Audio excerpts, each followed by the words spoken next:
And there we are, live for another week, our 22nd episode. Can you believe it's 22 already, Bill? No, I can't. You've been counting. Okay. Yeah. Well, I had to count them up on YouTube because we tend to use the same title every week. I thought, all right, let's stick some numbers in, and that sort of started me off. I realised 22. So, right, for those just joining us, which includes us, really, we've Yeah. got myself, and we've got Bill, and we've got Terry, and Terry's just getting himself settled now. So let's kick off the usual way. Bill, what have you been up to this week? Okay. I've been working on SEO audits, drilling down through the website, trying to figure out what works, what doesn't work. And sometimes I wonder if it's me as a searcher. Some of the success I've had with some of these sites recently. Uh, I'm not. I found out this past week I'm not doing enough revealing source and looking at source code on pages and on search results and uh, digging deeply into sites the way that I probably should have been. I must admit, I mean, it's still a thing I do as a user of the web is very, very quickly, if something interests me, I will hit that view source so quickly and be in there and having a look. Let's face it, Terry will probably say this, back in the day, that's how we learned a lot of stuff about design was you looked and you saw something that was interesting, you went, how did they do that? And you'd look through the source to find it. Yeah, Right, I've Terry? actually made Yeah, there little. is no tutorials. There is no tutorials. That's how you learn. I also learned by using an editor. I used Hot Dog was the first one I used. That's really old. I'm sure Yeah. you. Yeah, I used that, and it started showing me the tags. And once started seeing that, then the biggest help was when I joined the HTML Writers Guild, which became the W3C. That's when I got really into it. I had a lot of experience with WordPerfect, and that sort of showed you the reveal codes. You could figure out how to format things. So the mindset of that made learning HTML really easy for me. Right. Yeah, I mean, I started off with literally a list of the tags that browsers were supposed to support and taught myself HTML from that. So I built it up backwards. Right, here's a doc type. Here's what it should be. Here's how to declare what you're using. Here's how to. Do you remember blink tags and stuff like that? Right. Oh, blink. Those. Deprecated.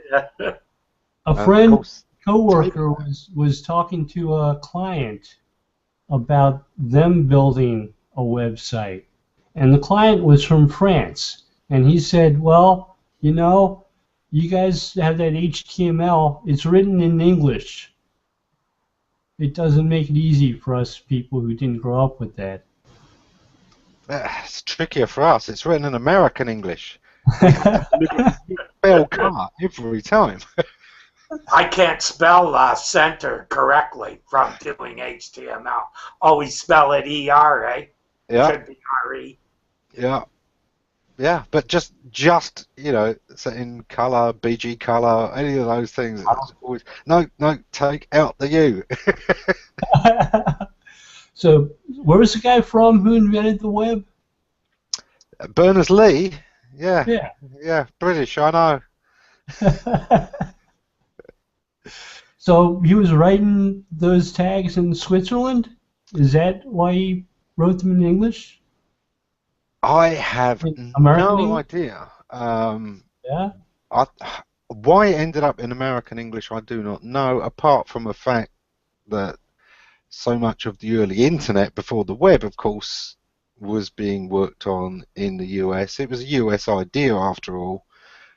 predominantly a communication network that couldn't be knocked down. That was the original idea, that it could route Berners-Lee, around. English or American? English. Not sure. He's English. English? Yeah. Yeah. Oh, I always thought he was American. Sir Tim? Yeah, he's English. Oh, that would explain. But if he was American, that would have explained why HTML used American spellings. Yeah, but there you go. It's just one of those things. Mm-hmm. But I must admit, it stood me in good stead learning from the specifications rather than from what people were commonly doing. Oh, I agree, and I think that's a problem with SEOs now. They aren't familiar enough with how, I got into an argument on Google Plus because someone was saying Google pretty much owns the canonical tag. And I said, no, it's part of the HTML specification. Go look it up. No, Google wrote it. And basically they get to tell everyone how to use it. Well, no, they don't. It's still, they may have been the authors, but it's still in the HTML spec. And well, exactly. And the canonical, of course, is only an attribute anyway on the link tag. And the link tag was there for any kind of resource you wanted to link to a page. Usually something that had relationship to it, and that's exactly what Google did, is they said, well, let's give a relationship of canonical that we'll interpret to know that what you're saying is this is the primary version that you're referencing, right. Whatever version we're looking at. And here's the context of the argument, right? Someone looked at Forbes magazine, saw they were using previous next, rel previous, rel next, canonical, and but they were using a canonical tag to point it all to the first page. Being Forbes magazine, they want people to start the article on the first page. And, So these guys are, pardon me? So Forbes was messing up with the pagination in the canonicals. They were basically trying to make sure. Well, what it did was make sure that people only started from the first page of the article. If it's all paginated to, if it's all canonicalized to the first page, right, the other two pages don't really get in search.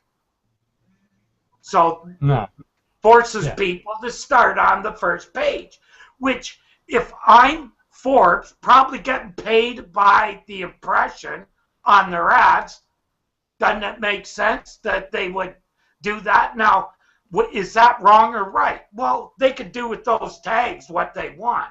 Like, to me, if Google says that wrong, well, that's wrong for Google. It's not wrong for their needs, right? Like what they want. Technically, it's wrong for the specification of the tag. That's not the canonical link. It isn't exactly the same version, but the primary one, because the pages, after all, through the pagination are different. Now, if what they had was one version of the page which had the whole article, and the common version which was paginated, and they redirected all the paginated to the article all on one page, yes, that would be canonical. Right. I just, to me, right, like, those things can be hacked so easily, and you can do what you want with It's them. hacked, but that's it. It is a hack. It's not elegant. It's not what the tag is supposed to be doing. But it meets the site's needs, right? Like, it didn't break. So it meets the site's needs. It might not work the way Google wants it to, but if it fits their needs and they don't care about the traffic, isn't that their right? Well, yes, and the same as they could, use JavaScript redirects to send you to some completely different place that they were paid to send you to, but it would still be wrong. Yeah. There's been an argument between webmasters and search engines. Well, it's my site, I can do what I like. Well, yeah, you can, but don't expect to get into Google for it. And well, if Google decide to kick you out, then don't be surprised. What it does mean is that true. But I don't think Forbes magazine has to worry about them kicking them out of the index. No, but what it could mean is for all the rest of us that Google have to stop paying attention to the canonical tag or start not taking our word for it, which really would be a pisser. So Forbes, think about it. Yeah, I suppose. I got, you know, if they need people, right? I can understand where you want people to read things in context. You know, so if someone takes a quote off the second page and people go to the first page, it's, you know, I'm just saying some things should, you know, it's up to if they were using the way they want to do it. If they were using rel equals start or rel equals first, that's absolutely perfectly right. And it would still have the most links to it because it's got those link tags in all of the other pages. Yeah, I don't think canonical was the right way to do it. Yeah, judging by the way Forbes does things, so I was pretty sure it was to make sure that people started on the first page of the article. Yeah. Which right, and that's not the way the standards write-up says do it. Yeah. Okay. The problem is that, of course, you know, the thing is, standards are supposed to be standard. We're all supposed to do it the same way, so that, you know, then people have a choice. If we mark up the data correctly, people can choose to interpret that. I don't know how many times I've kind of broke that little thing to make it do something neat that I wanted. If it renders to me, right? Yeah, and you know, I think the classic example of this is probably called CSS, because one of the first people I remember really using CSS very early on was Myers, and he used it to hack other people's sites. You know, where the webmasters had made a lot of decisions on, you know, background colors that maybe weren't clear enough from the foreground, fonts that weren't very legible, or font sizes that were very bad.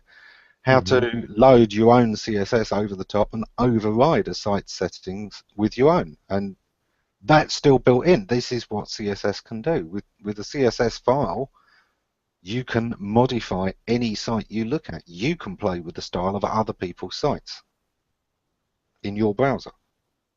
Yeah. And I think a lot of people forget that was... I've had arguments with developers, you know, where they're talking about CSS. Oh, it's all about giving us more control. Well, it can be, but it can also be subject to anybody else taking control with CSS as well, which is good. And there are a lot of people who wrote about standards who originally started writing about CSS. And there were people who did things like said your logo should be in an H1 tag. What? It's not heading the content on the specific page it exists upon. It's not describing it. So maybe you're wrong, but a lot of developers believed that and took it as a sign of fate that they were standards compliant. Yes, and this is one of the things. It's a lot like, you know, your work with a search patents bill. If you want to really be sure that you are doing something right, go to the papers, go to the official documentation. Don't necessarily take anybody else's word for it, because there are a lot of hacks and people can make honest mistakes. You can honestly read one word in more than one way, and sometimes, you know, you get a completely different meaning from interpreting a sentence differently to most people might have done, or the way the writer meant it. And I've discovered that Google likes to use a lot of words that in non-standard ways that people at other search engines don't use the same words or phrases or concepts, which makes things a little bit confusing. Yeah, yeah. You could have stopped that sentence that Google likes to use a lot of words. Yeah. A lot of their papers and patents do seem unnecessarily verbose at times. Quick, we're being paid for this. We've got to impress people. Stick some longer words in. Googleese. Which is no problem for Bill with his legal training, because I swear lawyers do regard themselves as being paid by the word, don't they, Bill? Yeah, it's a knowledge-based profession, So that means paid by the word. Paid by the tenth of an hour. Uh-huh. Yep. Exactly. So, how can we word this a little bit longer and a little bit more specifically? And you understand why specifically, because they will then argue about those specifics for years in courts. So, It's funny if you ask the people at the U.S. Supreme Court whether or not certain types of lawyers can declare specialties. They'll say, yeah, patent lawyers and admiralty lawyers, and it's for that very reason. Uh, Admiralty lawyers, admiralty involving cases involving ships, involve insurance contracts that are hundreds of years old and have been copied and recopied and copied again. And certain phrases that appear in them have been litigated so often that they've developed completely different meanings than what you would read word for word. Yep. To a degree, that sort of happened with patents too. yes. You see a lot of the same words repeated over and over in a patent. Like a common phrase is in some implementations to describe alternative approaches to things. And you find a patent that doesn't have enough in some implementations. You sort of wonder, have they made this patent too specific? Does it not cover a lot of variations that maybe it should? Yeah, absolutely. And don't get me wrong, I mean, the law absolutely fascinates me. People fascinate me, and I think there is something in looking at the way people try to A, create rules, and then B, communicate them in ways that can't be perverted, that is itself fascinating. But I wouldn't want to do it for a living. As I'm sure you felt yourself, Bill. I think working for an actual court for a number of years after I got out of law school really opened my eyes up to the kind of stuff that actually goes on. And yeah, you can argue till you're blue in the face, but the argument doesn't necessarily make what you're saying right or wrong. Yeah. Which brings us to politics, doesn't it? Yeah. Yeah, we've got our elections over here, so that's going to be interesting. And it really is. It's one of those times over here. I look at all of the political parties, and I can't even 90% support any of them. Talk about the best of a bad bunch. There isn't. You've just got to try and decide which is the least bad at the moment. It's awful. There's not one single one that I don't think is going to do the country some harm. It's just a question of which one do I think is going to do the least. Yeah. Lesser evil. Yeah. And that's been a big worry. It used to be that they had very clear identities, but in the rush to get votes rather than stand for something these days, they all seem to have met in the middle. And I know that some American politics has had some of the same effects. That the old left and right and social and economic things, it tended to get let's get more popular, and they both went towards the middle ground a bit more. Be a bipartisan approach. Yeah. Well, here the two parties are so alike, they just cannibalize one another. They should join forces and they could beat the other party, but they split up the left vote. Yeah, the other guys got smart. The two right parties got together and formed one party. It was like, okay, they split the vote. Not anymore. They've been in for 8 years. I like the conservatives, but even I'm tired of them. Like, okay, they've had their chance. They've done enough damage.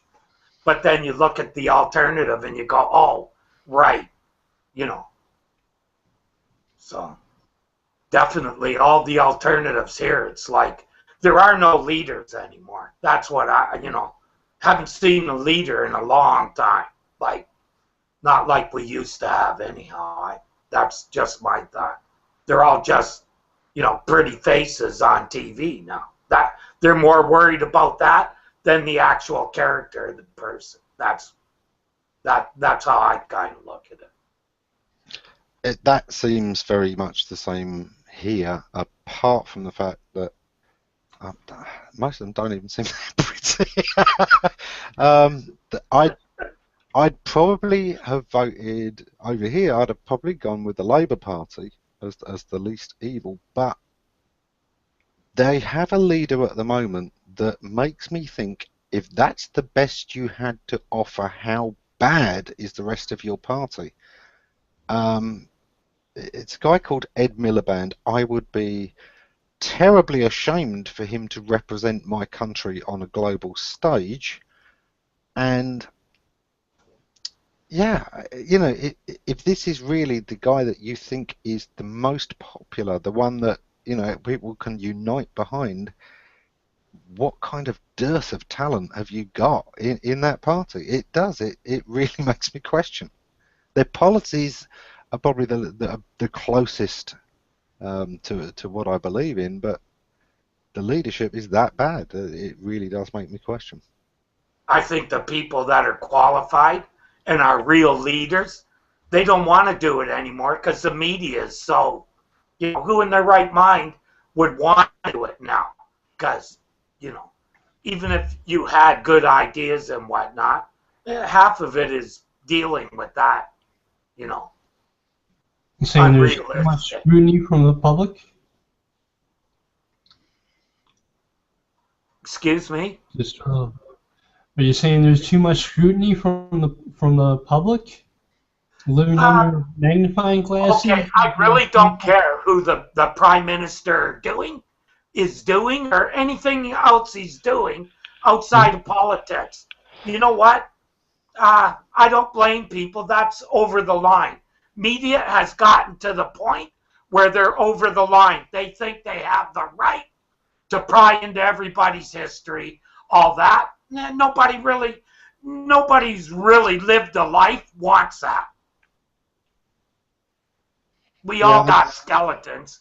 If you don't, you haven't had much of a life. That's the way I look at it anyways. Yeah, we've all got things in our lives that we probably wouldn't want to become public domain. It's not necessarily things that we're hiding, but it's things that, just they're nobody else's business. They're part of our learning experiences, but they're really not part of the public's concern. And the only thing that worries me more about the newspapers constantly looking for these things is the public constantly seeming to want to read him. And why?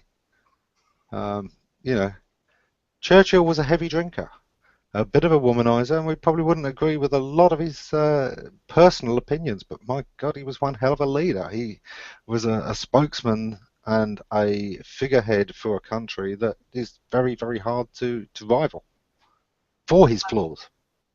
Leaders are seldom cut from the same cloth. They usually are flawed personalities. That's what enables them to lead, kind of. Normal people don't really want to lead. That's kind of how I look at it. It's usually someone who has the character to step up and take the lead. Yeah, which usually requires strong opinions as well and convictions. A leader usually has to believe in something very, very strongly. Bezos, leader of Amazon, in business we get the same kind of thing. Definitely you'd have to say Steve Jobs. These were people who had strong visions, strong opinions, divided the opinions of others because of it, but that's what made them great leaders. I think a lot of leadership today is much more the how to win friends and influence people than actually how to lead, how to make people see your vision, share your vision, and want to support that vision. Right. It's kind of all of the how to do without any of the how to have a vision.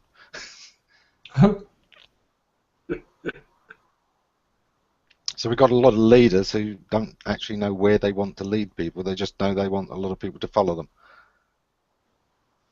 It's a bit of a popularity contest without a motivating why.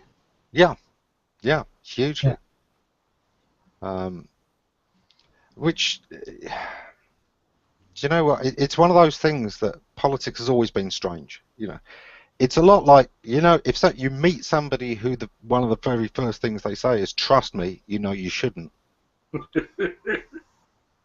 There's a lot of that in politics. Anyone who wants your vote probably can't be trusted with it. Anybody who wants that job probably shouldn't be doing it.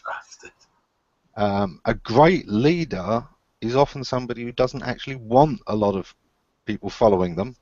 Right. They want to do things, but they don't necessarily want that responsibility. And I think you look at a hell of a lot of politics, and there are people spending more money to get elected than being elected is supposed to pay back.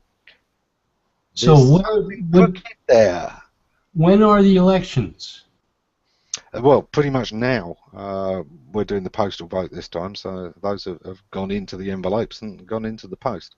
But it's a couple of days away. It's a postal vote? We're doing the postal vote. You can choose. You can go to the ballot stations, or you can get the postal votes. Like early voting here, Jim, probably, or Bill. So we decided. I haven't voted since I voted one time. That was it. Just wanted to see what it was like. Well, I think you should always vote. Sometimes you do need to, scribble on the paper, none of the above, and go down as a spoiled ballot, but just for the sake of, they're still counted. The number of spoiled ballots does tell you how many people are deliberately opting out rather than just not turning up. Not turning up, you don't know whether it's a protest vote or that they just couldn't be bothered. Mm-hmm. I think you've got to have your say, even if you choose to say, screw you lot. Yeah, I don't like to encourage them. Yeah, unfortunately, being silent only does. No, I think it serves them right when they look and say, we were voted in by the majority, and the majority of the people was only 20% of those who could actually vote. That tells you, We've got one really, really good thing happening this year, though. There's one of the TV channels, E4. Its audience are mostly the late teens, early 20s, the ones who vote the least. All day on election day, they're having no programs. There's a person sat there reading because they want you to get up and vote. And I think that is such an important thing to do. I think that's a wonderful gesture for a TV channel to give up programs for the entire day. So look, we're not going to support you if you're just sitting at home doing nothing. Get out and vote. So they're trying to motivate people to vote. Okay. Yeah. And I think it's really important. Anybody out there that doesn't vote, vote. Really, because in most of these cases, these safe seats are one of the things we worry about here, and I know that in the US you've got a lot of states where the outcome long before the election is being run. It's the swing of what, about 8-9 states, isn't it? That's about the only difference in who's going to get in. A lot of places where the vote's going to go. Well, actually, if all of those 20-year-olds got up and voted a different way, suddenly all of those seats would be unsafe. They rely on people not voting. Or rely on certain demographics voting. Yeah, exactly. In Canada, it's mostly immigrants. Yeah. Yeah.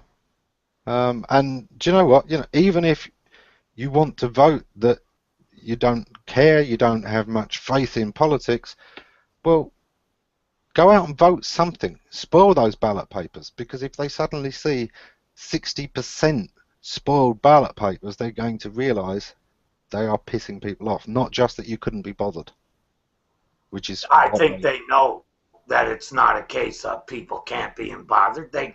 I think they assume, and a lot of people give it as an excuse, but nobody knows. I don't know.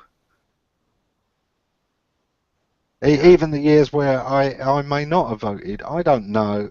Was it that how much of this was that I couldn't be bothered? If I'd been made at gunpoint to go and vote, would I have? Yeah. Um, Would my vote have counted for something? I don't know. Usually I vote. A lot of the time I'm voting for a party that's not necessarily going to get in, because here we've got exactly the same thing. We've got a lot of safe seats. I'd say about a third of our votes do not count because you're in an area where it always goes the same way. But I do think that we have to take more responsibility ourselves, all of us. Isn't that what this great internet age is about? It's about people getting up, speaking up. Don't play the party politics game. Find an independent candidate.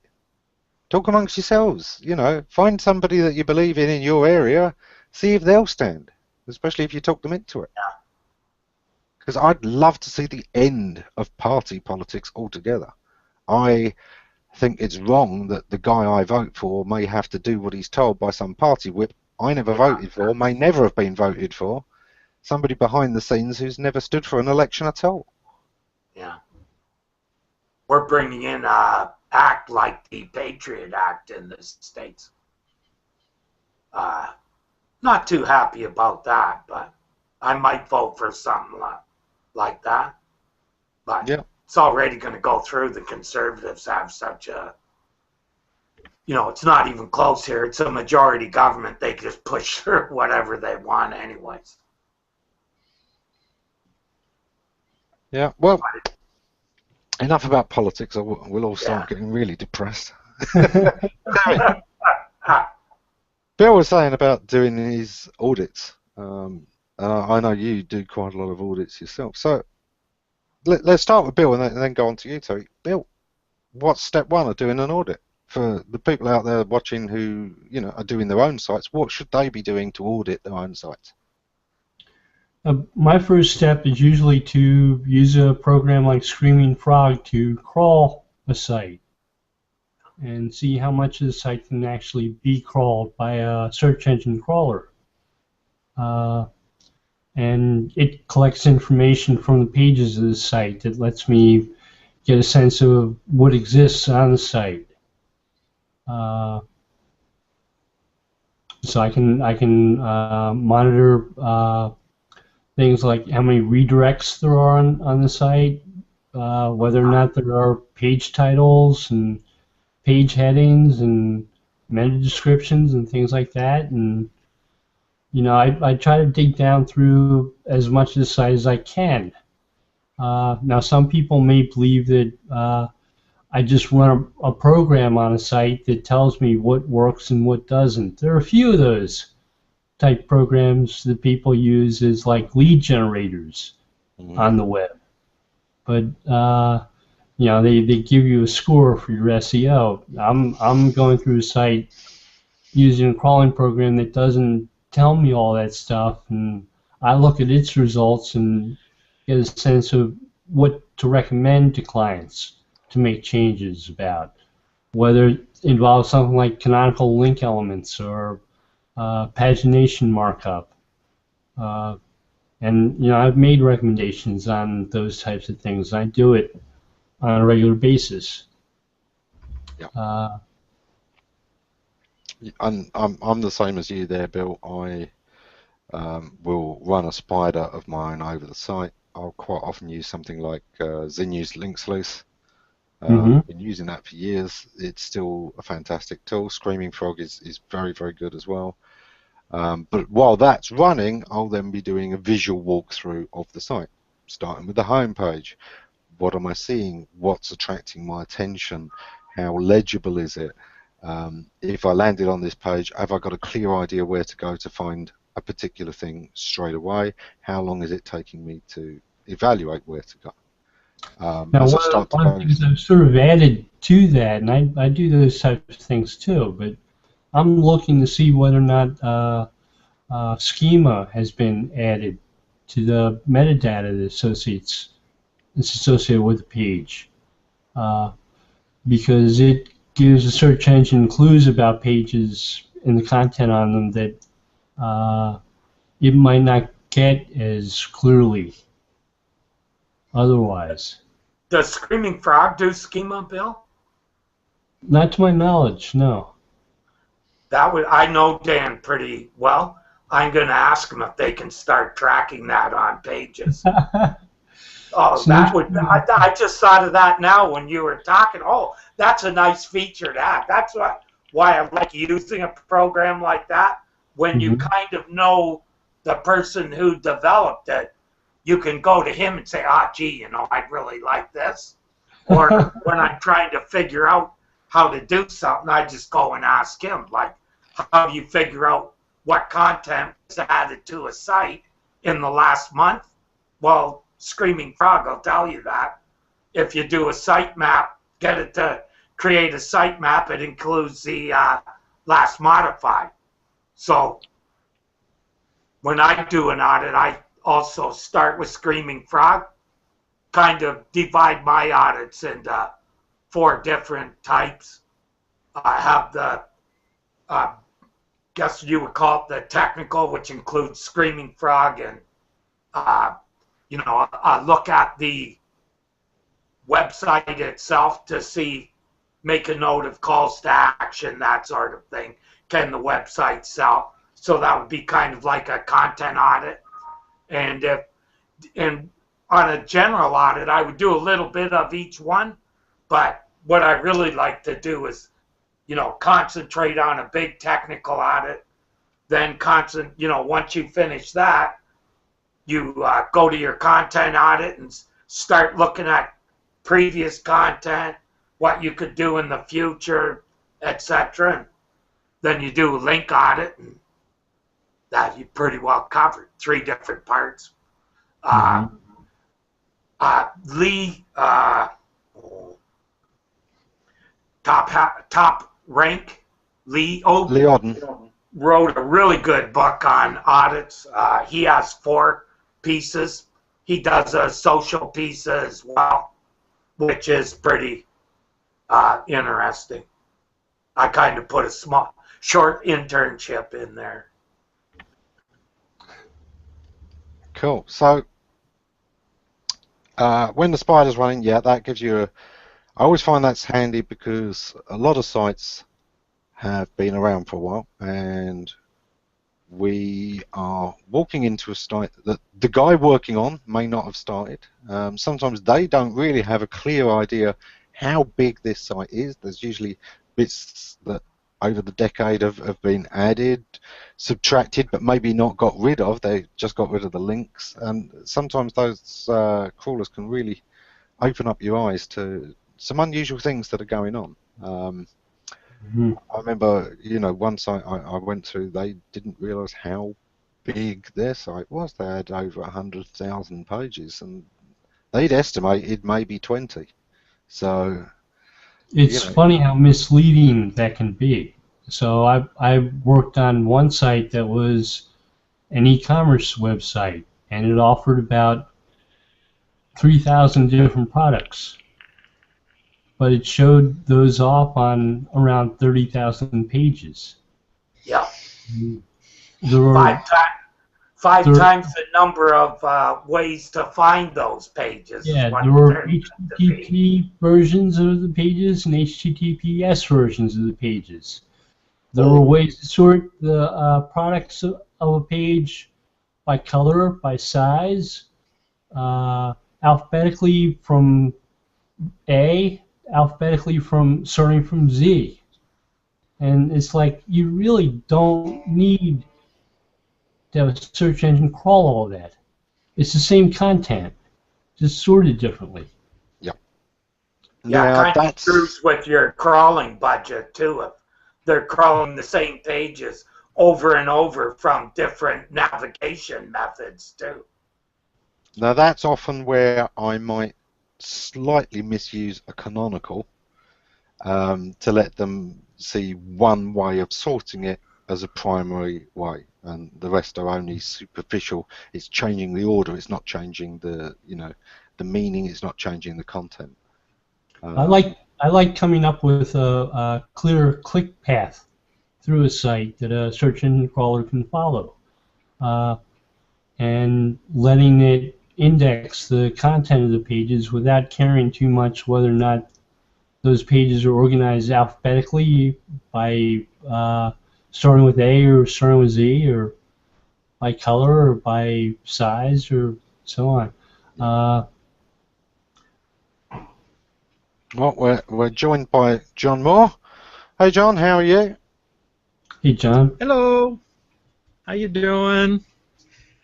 I was going to say, have you ever looked at a e-commerce site and sorted it from A to Z and used it that way?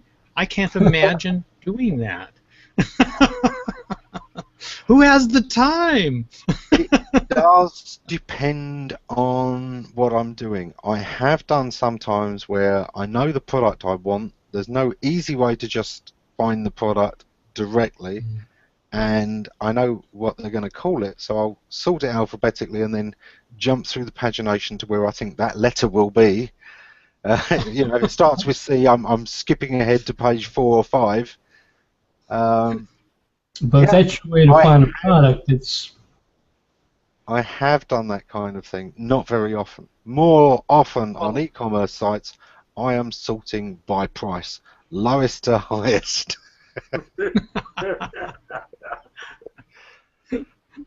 You're making me work too much. At that point, I leave and I go Google it. yeah. Yeah. I mean, geez. So what I found too with that kind of thing is, in the past, to keep the over-indexation, right? Like with e-commerce sites, that's a major problem, and it doesn't get any easier because in the old days we put everything into a form, right, and that would pretty much block the search engines. And even when you had a drop down, it stopped the search engines from following it. Well, then Google started following them. So you couldn't even really give a customer a lead by giving them a drop down, right? Because you're just inviting Google to come in and re-index the same pages. I was trying to do deep web indexing. Okay. Yeah. That's where no index and no follow attributes on links got to be quite useful, but particularly the no indexing. Of course, a lot of people use it for PageRank scalping, but I did use it where, look, this is a human-only sorted thing. It's not important, and therefore this shouldn't really be indexed. That's exactly what you wanted to say to it. It's nothing on an e-commerce site, right? With 4 or 5 different ways to find products, brand, category, subcategory. There's lots of there's lots of navigation paths for Google to find. And the bad part is they put each one kind of look after that. So you find, I found where there's 5,000 products. So you figure, there's going to be maybe 5,500 pages in total, and you go and Google has, somehow managed to index 30,000 pages, and you're wondering, like, what the hell? And it's the way that they just chopped up your site and counted the same page as the different page because they got to it by a different route. But they're all the same pages. When people were first talking about duplicate content penalties and things like that, there's a guy who used to be at Create a Site called Dave Child who was our admin, and we were working together on a couple of sites at that time. And one of them was an e-commerce site, and it was a record producer. I got Dave a job in-house with them to bring up their site to date, because what they'd had was one almost endless scrolling index page with sort of all their content on it, and we were talking a 5 meg page in 2003, 2004. It took forever to load. So Thankfully, it was the same page with all the content. And it was uh, probably indexed a number of times in different ways, huh? well, what we wanted to do was Dave introduced multiple ways of viewing any page. So you could view it Yeah. with and without images. You could view it with album covers or with other images because these were records. You could sort it any which way you like. And there were about 15 views for any one page. And we did that quite deliberately. We took a site with roughly 50,000 records in its database and created 5 million unique pages. Now, often the uniqueness was only the order of sorting or whether or not it had images. But Google did absolutely fine with indexing that, and it didn't kill the site. People were talking about this penalty at the time because That's yeah, in my opinion, duplicate content is probably the most misunderstood concept in SEO. Yeah. Google just filter it. What they don't want to do is show you all 50 versions of a page, but they will show you a few. Now, if your problem with duplicate content is that your content is on other people's sites and those sites are more important than yours, you're going to be filtered out. But that's not a penalty, it's a filter. Sorry. Your site hasn't been slapped with a penalty, it's just not important enough to show above the other 6 versions of this that they've got that are exactly the same, but are on more trusted, more authority sites. And Google doesn't want to keep on showing the same page in response to a query. Exactly. Even it's at different domains, right? Exactly. Now that's not the same as a penalty. In the years since, yes, we started to get the thin content and duplicate content penalties of Panda, but it wasn't until Panda came along that there was any kind of penalty for it, and people had been talking about duplicate page penalties for about 6-7 years by then. Ridiculous stuff. And yeah, we set up a site to prove it. 50,000 items in its database, 5 million pages indexed. Dave and I were working on an e-commerce site right before Panda, which was pretty high in the results for a consumer good, let's put it this way. So we saw right away there's something going on here, because what it did basically was it found all the instances of this footprint for an ad that the company had where they were sponsoring content that was related to the consumer product they were selling. That guy got hit hard. All we had to do was cut the pages that those were linked to. Good. Yeah. And, he had some other problems with exploitation where people don't understand with ASP.NET. It isn't smart enough to not make a page if there's nothing in the database. It makes a page with an empty record in it. Right. So the guy had all these links to these empty pages, basically, and Google will be all over you. If you want to get hit for duplicate content, that's the kind of stuff that they're all over. Yes, because one of the big issues for Google is crawling. Crawling is this incredibly complex thing anyway.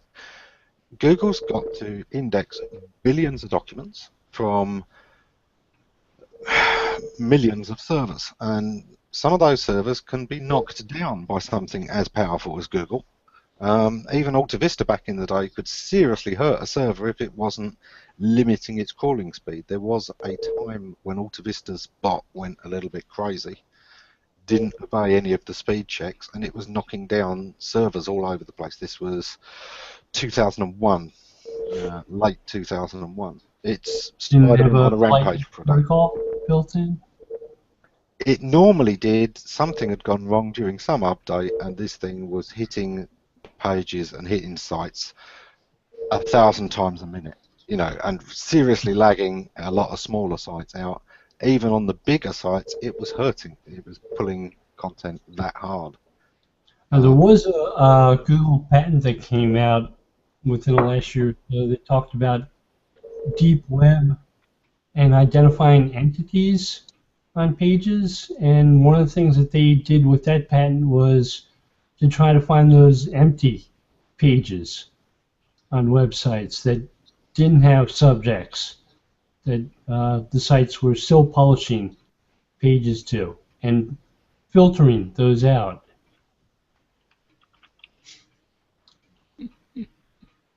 Which I thought, you know, was a good thing, that they were actually taking responsibility for the failings of the website to not publish those pages. Yeah, yeah. But anyway, Google's got this immense job to do of trying to pull all these pages, and despite the fact that you've got, you know, some big hosts out there, GoDaddy, 1&1, you know, things like that, you hit 1,000 different sites, you think, and they all turn out to be on the same server. You're taking that server down. Yeah. You know, Google has this immense job to do with crawling, and crawl budget is still one of the biggest things. The logistics of crawling are a science all of their own, and it is something that most sites need to be aware of, that Google cannot crawl everything they know about. They can't crawl everything that they even think is important, especially when, in addition to all of the sites out there that you couldn't possibly crawl, there are not enough seconds in a month to crawl them all each month. You've got the issue of people want the latest news on the BBC.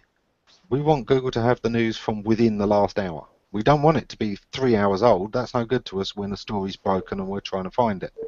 Right, we want that Twitter feed, and we want it now. Yeah. So some sites have to be hit, you know, a lot, and some sites not so much, and then you've got to balance, right, well, this site, it's really important that we cover this at least once an hour. It's less important that we cover this one once a week, and there's a lot of sites out there, let's face it, where if I've visited it in the last 6 months, it probably hasn't changed much, or even if it has, nobody much cares, just the owner and his mum.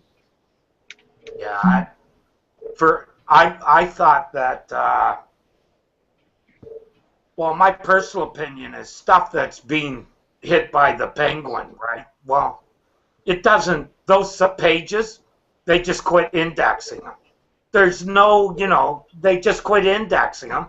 That's, you know, that's the penalty. They quit indexing the pages. That's why they, you know, they say that you can't get out of it. Well, that's why, because you can only get out of it for a short span.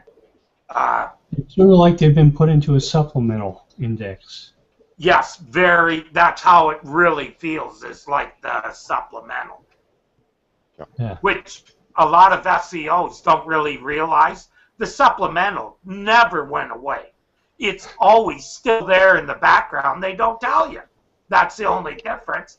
And why don't they tell you? Because SEOs were so obsessed with it that they said, you know what? Sometimes you just got to do things for people's betterment, you know, like let them obsess on the right things.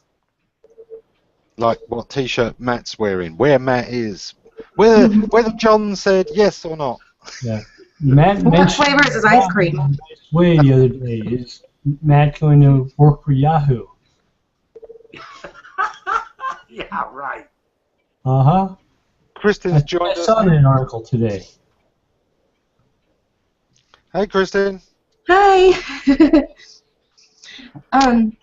I've been listening to your guys' conversation, and I was sad when you were leaving the politics one. That was awesome. So, how do you think you know, politics is over there? Is it very much the same as here, or a lot of votes just you feel like it's not going to count? You feel like it's barely worth doing? I think that like voter attitude is definitely lacking in verb. We need to lift the spirits for sure. And I think it comes down to parenting, really, parenting and schools. I think that if we did a better job at implementing the democratic process early so that children understand it, then they'll get excited about it. I was excited when I got to vote, and I'm excited by the whole political process. I have friends that could care less. I know that my parents were very much civically involved, and it just kind of carries over. I think most kids are excited about politics up until the time you realise you're only allowed to vote for politicians. Now, if you could only use this on somebody worthwhile, maybe. You know what? I've written in my own people.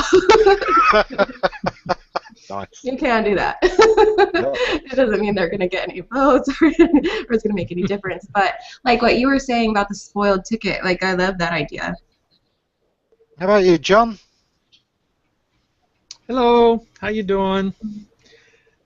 Oh, it's been a busy month. I wouldn't even know where to start.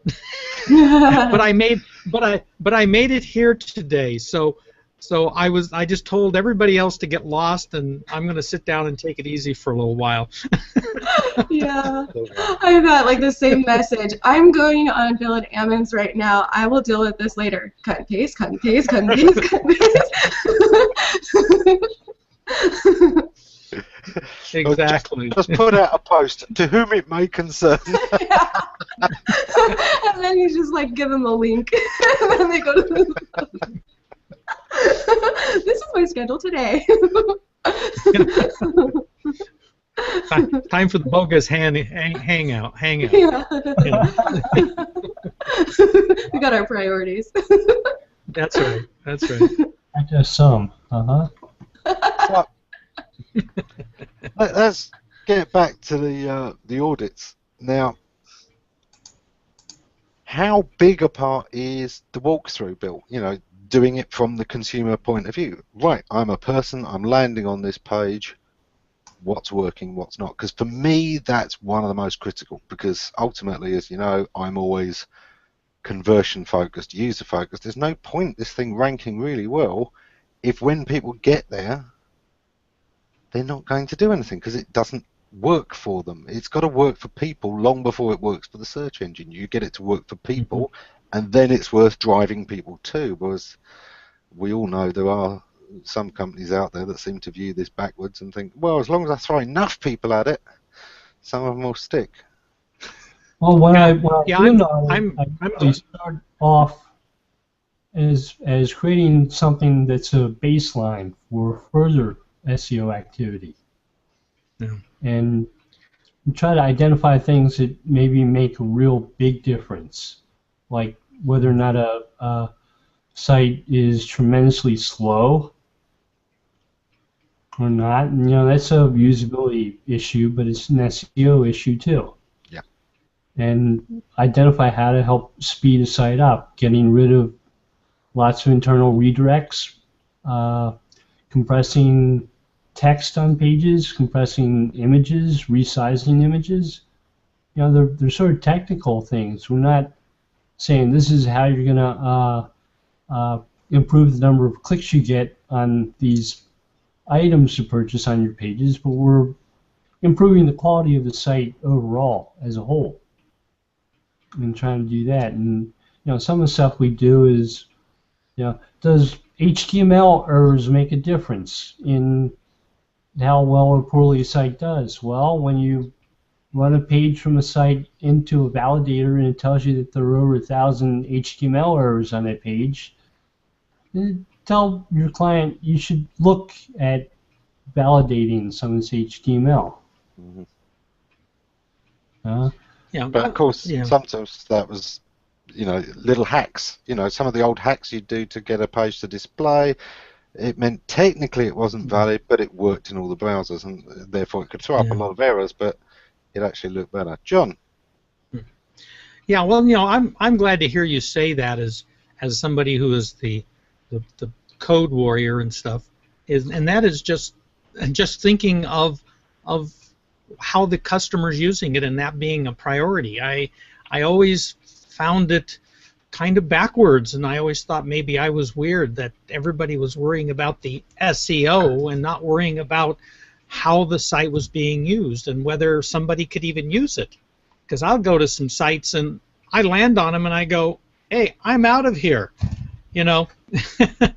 because it's just a plain old terrible site, even if it's the first one on Google. And I look at it and I wonder, how did they do that? Because I go to the site and it's from a user point of view, it's garbage.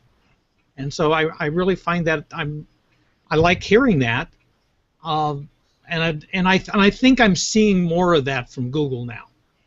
There was a while, maybe 5-6 years ago, where I just, I Google something, I'd go to page 2 right off the bat because I knew the first 10 were worthless because the people that got there were hacking it. So I didn't even bother. Go to page 2 or 3, and then I started taking it seriously. So I was one of those really contrarian searchers. I'm odd that way. I'd never ever had that. I've heard people complaining that the first sites were garbage, but funny enough, it was always based on the fact that they weren't ranking in the first few. I've always managed to get good results from Google, always. Now, maybe I'm a more advanced user than some. I, do sometimes hundreds of searches in a day, and not just to see where things rank, but to find things. And I find things pretty much first go most of the time. Sometimes I've got to be a little bit more specific when I'm looking for a particular article, and I'm just trying to base it on a few words I can remember. Yeah, sometimes I'm going to have to refine that a little because I'm finding a whole load of other stuff. But I found interesting stuff. I never. That's really interesting, because in school you're taught, like how to use the library resources. People, if they learned how to search, because you have taught me little tricks, like when you want to find a definition or something, define, blah, blah, blah, and then you find it. And that'd be great if someone were to put something like that together, a little program for search users. I think to a degree that's why we're seeing knowledge base type questions and answers.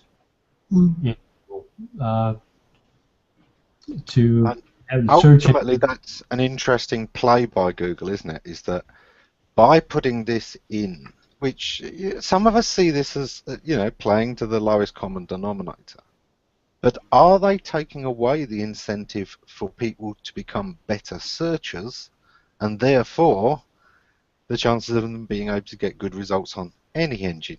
By putting the dumb stuff in, doesn't it kind of keep their edge for those users who are less likely to realise there are alternative engines, and that a lot of us, will use a search engine. If we're not getting great results on that, we will try another search engine. Which is why they put in the suggest engine, right? Yeah. Pretty well does the search for you, knows what's relevant to that search. And I found now that I've never had a problem with getting good results from Google, because I know better than to search for certain things in Google.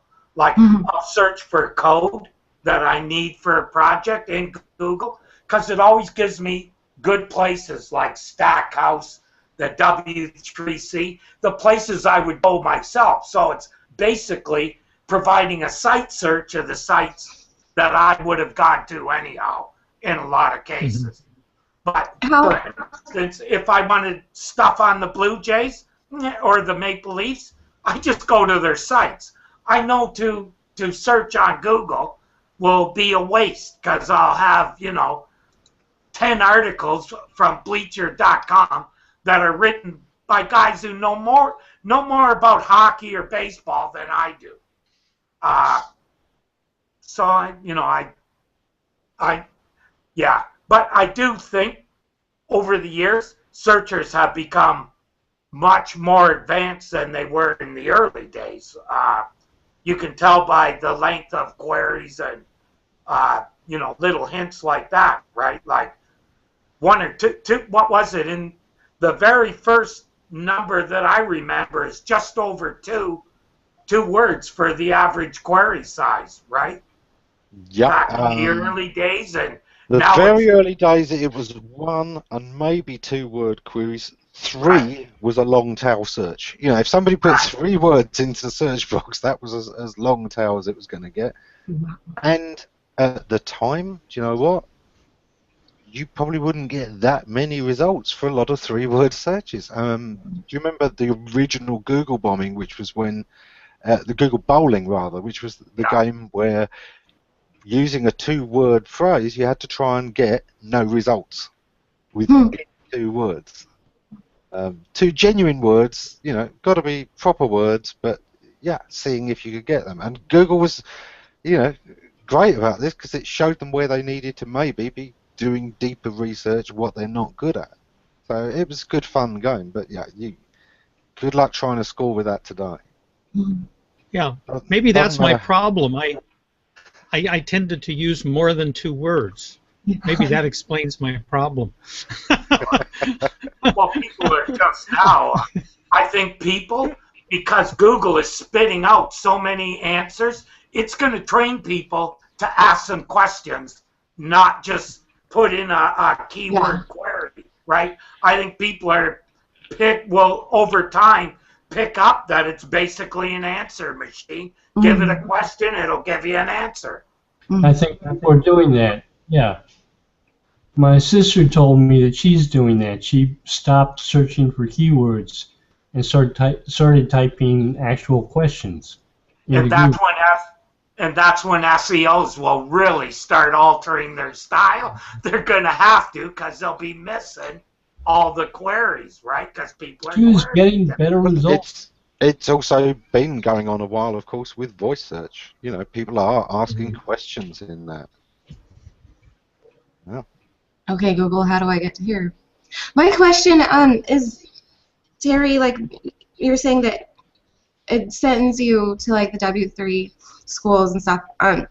Because you have already visited those, like you've done a direct search for that, like would that have any determination in Google understanding that that's something that you are semantically connected to, and so therefore it's going to give you more results like that, where another user may not get the same results. Right, I get where you're coming from.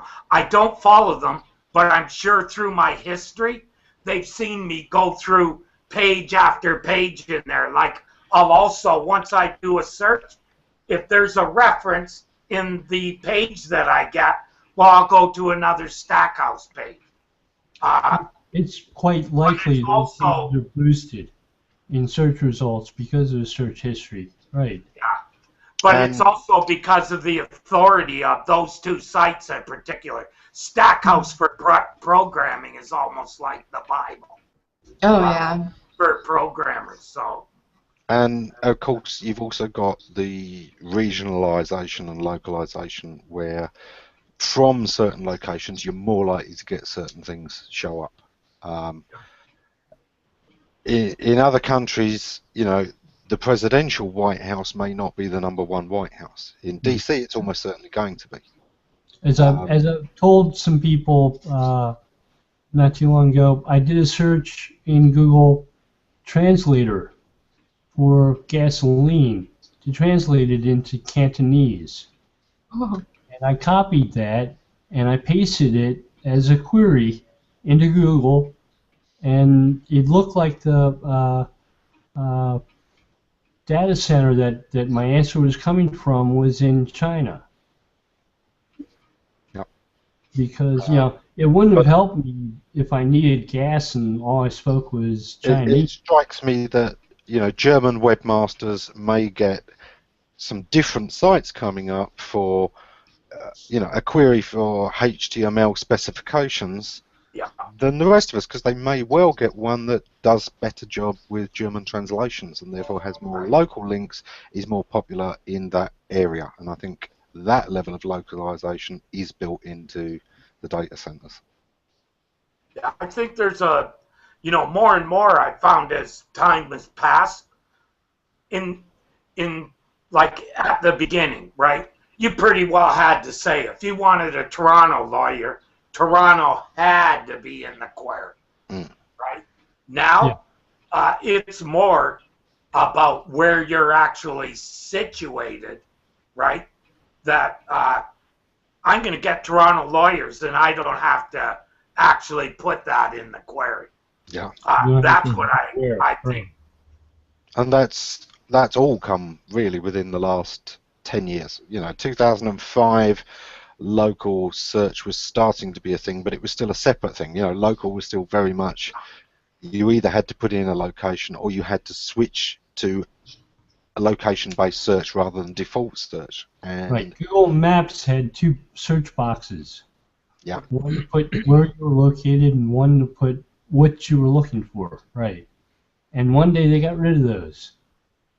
And they only had one. Yep. They didn't intend for you to search for Toronto lawyers. And that's before starting to incorporate so that Maps comes into the default search results anyway. That's often, if we're looking for products or services, any kind of search like that, this is a location-dependent search or location-affected search, then those local results come straight in anyway into your default search. Back then you didn't get those plugins, you didn't have the carousels and knowledge boxes and things that we've all grown used to in recent years. Mm-hmm. I remember that the first patents that I read by that Bill wrote on were local patents. Sure, yeah. They didn't have that many patents back then. It was pretty well local when you started seeing that stuff really get the machine turned on and turned up, if you know what I mean. Yeah. And of course, there used to be a lot less data centers than there are today. There do seem to be more and more data centers. We don't even get the news when a new one comes online these days. But there was a time when, what was it, 9? I certainly remember when there were only 11 data centers around the world. And now we don't have a clue, but there seem to be pretty much one in every state at least, and many around the world generally. Google came out with a paper called Spanner last year that had 26 authors on it. And they were talking about how their data centers responded to queries, which was kind of interesting. Using, to a degree, some type of predictive algorithm that decided where to send your query to. Mm-hmm. It was different than just load balancing. Oh yeah. Some of it is this user searching in Cantonese. Yeah. Yeah. But yeah, there's a lot of that certainly. Google's got more advanced, and at the same time, they've got better at swapping data around between those data centers, because trying to keep them all updated, each data center, a copy of Google needs to know what another copy of Google has on almost everything. So that data transfer that's going on is phenomenal. And it's, if I remember rightly, it's one of the first places they put AI was into streaming the data and looking at how those data packets were being transferred, what the routing times were, what the load was on the network at the time, and being able to do smarter transfer of data. I remember living in Delaware and working in Maryland and seeing very different search results for the same queries at home and at work. Seeing different amounts of page rank for pages. Oh yeah. Oh, the Google dance with the updates in real times. Oh yeah, there was some good stuff going on. I've got to point out a comment tracker is not working today, or rather, it's up, but no new comments are showing since it was set up. So thanks to Timmy and to Ivana, they both commented on the background today. But yeah, I fancied a tranquil, peaceful scene today in the background with the dolphin that likes to upstage me. Photobombing you. Actually, I think that dolphin's getting really tired of jumping back there. No, I feel sorry for him. Does it all day. It's just a show off. Just a show off.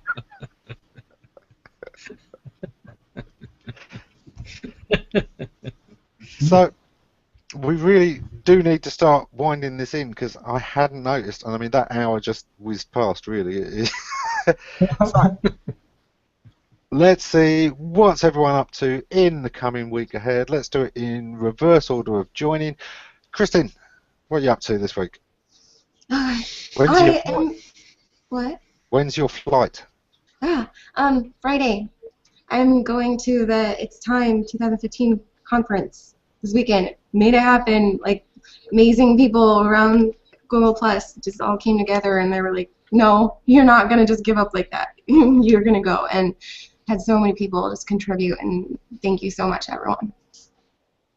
Yeah, well deserved, and you know, it was a good thing. I hope you have a great time there, and do let us know all about it. Make sure you take a camera. I only have my tablet. Well, I don't even have my laptop anymore because my mom broke it, so I'm only taking my tablet. John, what's your week ahead looking like? Oh, just trying to do spring cleaning out on the farm. That's keeping me busy. And then, you know, I've got the usual customers. You know, I got to take care of the customers, and that's fun. I wanted to have my website that we're redoing out, but that got kind of sidetracked week before last with all kinds of other stuff, and so I'm trying to keep cramming more into one day, and that's why I decided I was going to just sit here and not think of those things for an hour. The anyway. website is very much like the cobbler's children's shoes, isn't it? You know. Oh God. It's really? the lowest priority because it's the only website we don't get paid for. Exactly. And then Marilyn says to me this weekend, she goes, "Well, did you work on the website?" And I said, "Give me a break." Then she goes, "Oh, yeah, sorry." I spent all day Sunday shampooing our carpets because next weekend, or this coming weekend, my daughter's having a baby shower at the house here. So, yeah, I'm going to be a grandfather, which just adds to all of the other things. And so I spent the entire day shampooing the carpet. And so she had the gall to mention after that, "Did you work on the website today?" What is that with you, John? You should have had tablet in one hand, shampoo in the other. Exactly. Multitask. Multitask. Yeah, exactly. It'd be awesome if you could program like just using voice. Oh, that would be cool. Yeah. I program in my sleep. Matter of fact, I got up this morning and I've been struggling with this SQL query that I'm working on for a client. My client wonders why I'm not, fingers on the keyboard, but I do a lot of programming just when I'm walking around. And I finally last night about 3 o'clock woke up and went, "Oh, I got it." Went down and tried this SQL query that finally gave me the result in the way I wanted it. It was a select with a join, and it was very complex, but I finally figured it out. But it, woke me up at 3 o'clock in the morning. But anyway, that's how my life goes. Terry, what are you up to this week? Oh, I'm working on a new agency in Miami. I'll be working out of there with them for a while, and working on a new show, which hopefully we'll be talking about soon. You know, just keeping at her. And of course, continuing to improve the web one site at a time. Yeah. Flipper here says he likes Miami. They have a good team. So, Bill, what are you up to? I'm going to do some of what I've been doing recently, which is doing obscure queries on Google to find out how Google works better. They don't like showing those results.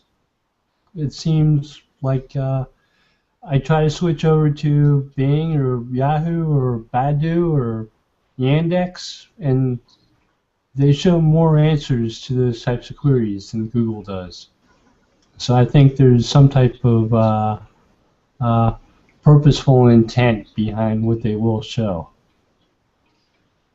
Yeah, I think to an extent that localization and personalization does come at the cost of things that it's not so sure about. You know, where the diversity is sometimes lost in trying to give us the right answer or a certain quality of answer that we then lack the depth and diversity. Here's the answer they think we need or want.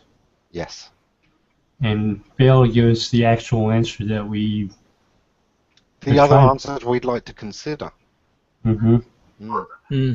That's what I've found is Google got more personal. It used to show both sides of a story. Now it tries to decide what side of the story interests you and just gives you that one. Yeah. To me, that doesn't make for very the filter bubble. Pardon me? Some people have been referring to that as a filter bubble.